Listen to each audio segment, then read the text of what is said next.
Greetings and salutations. It's Jason, the Wounded Healer. And today I'm going to offer something different for you. I know I say that all the time, but today it really is going to be something different because I'm not going to offer an exercise. And the reason being is that my aggravated ACL, my right knee, usually when I do my alignment technique, which I show in another video, it just pops it back into place and I can go about my business. But this time I have injured my soft tissue, the meniscus in the knee, so I am hurting a little bit today, and I'm committed to delivering these videos each and every week, but I figured it would be in my best interest to rest my knee and rest my body and offer you a different kind of fitness video. But this video, I believe, is actually the most important video I could offer, because if you watch till the end and I reveal what I believe is the most important element of your fitness, then I think you'll get a lot of value out of it. But this is going to go the hero's journey first. So anyone who reads Joseph Campbell, you know that the hero leaves the village and he goes into the realm of darkness to face adversity, to face the dragon. And then when he slays the dragon and meets that darkness head on, he returns back to his village with a treasure. And we are going to go into the darkness because the video is titled The Dark Side of Fitness. I'm going to preface this also saying I'm not judging anyone who falls into the mental ideology of the things I'm about to address, because I'm guilty of it too. I know from firsthand how this mindset or these destructive mindsets lead, because I've thought the same way. But I'm going to break this down into two separate areas of the dark side of fitness. And these are just basically the mindsets that lead you into more of an addiction or more of an expectation in your fitness program that is going to ultimately leave you unsatisfied and unfulfilled. So the first is what I deal with a lot. I deal with not as many athletes. I train more everyday people who just want to make their lives better, who want to use fitness as a tool so that they can do something else in their life that is more important to them.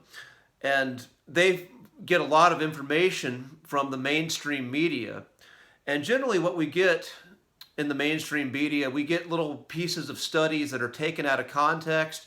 And if you've been in fitness long enough, you see the information constantly changes. You're constantly getting new ideas and you're told new things to do. This is the right way, that's the right way. And it's tailoring to this mindset of someone who just wants someone to rescue them, who wants to give them an easy answer and tell them a few easy things they can eat, they can do to have this great result in their lives, and that's it. They're basically offering a magic pill, which is the way allopathic medicine works. You fix the symptom of something, but you don't you don't fix the cause. So with this mindset, again, you usually will get people who adapt a form of exercise or something health related, but they don't really understand what and why they're doing it. They just do it because someone else tells them to do it, and they fall into it because they want an easy result. And the mindset, again, that goes into this is someone who does not want to put much effort into examining themselves and understanding why it is that they want this result. And this unexamined life and this unexamined fitness ideology leads to failure, disappointment, and usually people quitting. Now, the other mindset are those who are obsessed with fitness, who have taken on this fitness world as part of their identity. This is what you see with Instagram and YouTube influencers. These people who just look amazingly ripped and shredded, and without their fitness, they are nothing. And this, again, is also not healthy, and this leads to addiction and eventually a self-destruction as the what it takes to look like what you see in a lot of these social media platforms, or what's celebrated there, and to perform in that way, it is not sustainable over time.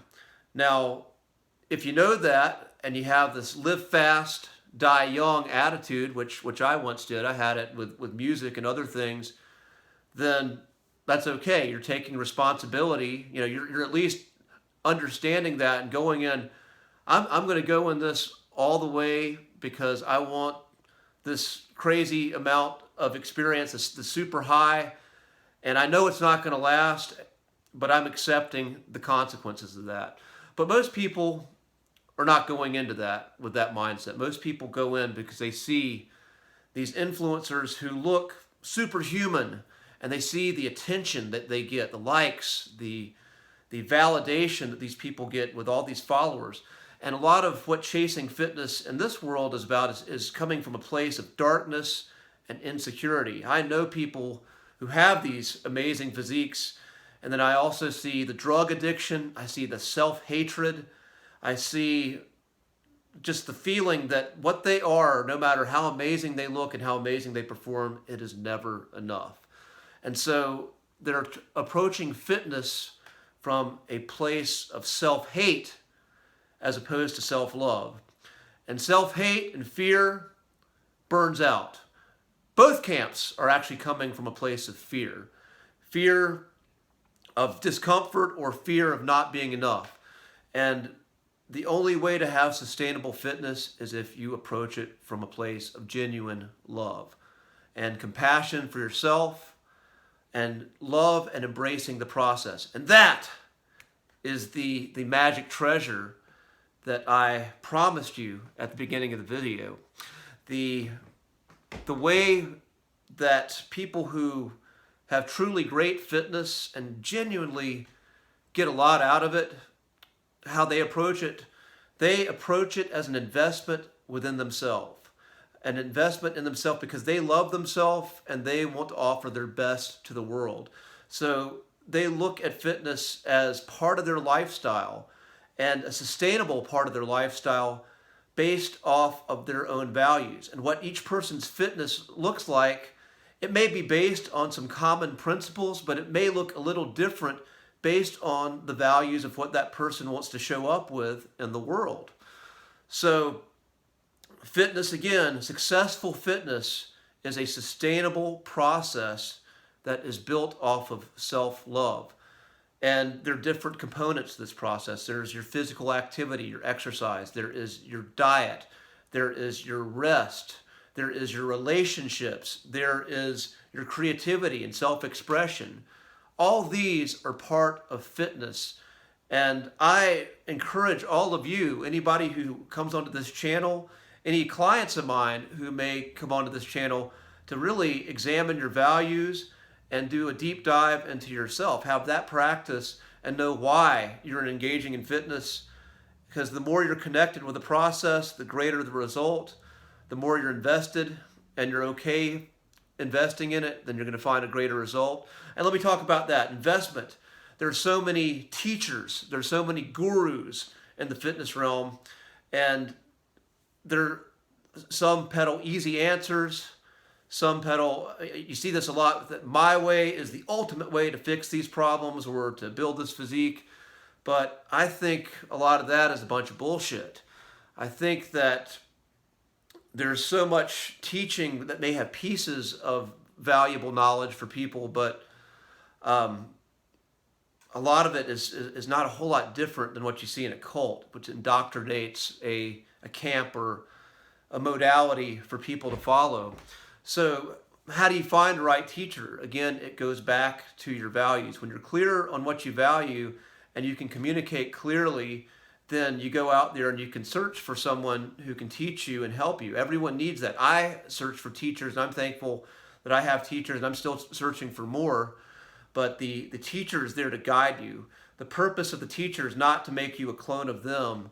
It is to help you connect with your values and be the best version of yourself. So when you know your values and you can communicate your values clearly, then you can go out and interview and check into different people who offer the service, and you just see how the connection goes. You express yourself, and if you feel like this person is understanding you, if they are connecting with what you need, then that might be a good investment for a teacher. That might be a greater investment of a relationship to build, because we all need them. But wow, I've gone on long on this video. This is probably my longest video I think I've done on this channel. So those of you who stuck with me and heard this rant, heard this personal journey. Let me say one more thing. Again, fitness is about a process. Much of what is sold in the world is motivation. What you see on Instagram, it is selling motivation. Motivation is easy. It makes you feel good, makes you want to engage in this new activity. But why do so many people fail in their New Year's resolutions? Plenty of people are motivated in January, but the truth is motivation is not sustainable. It comes and it goes. But discipline is the steady pace that allows you to get the results that you need. You have to be disciplined. You have to put the work in, and the right type of work, even when you don't feel like doing it. I did not feel like making a video for this channel. My body was beat up, and I am going through a breakup of an 8-year relationship, and my heart's a little sad. Two things that affect your fitness and your willingness to show up and how you show up. But I committed to making a video once a week for this channel, and I figured out a way to do it. Here it is. So for you guys, whatever is right for you to do in your fitness journey and your journey of self-expression, self-awareness, Jason the Wounded Healer wishes you the absolute best. Peace be to you.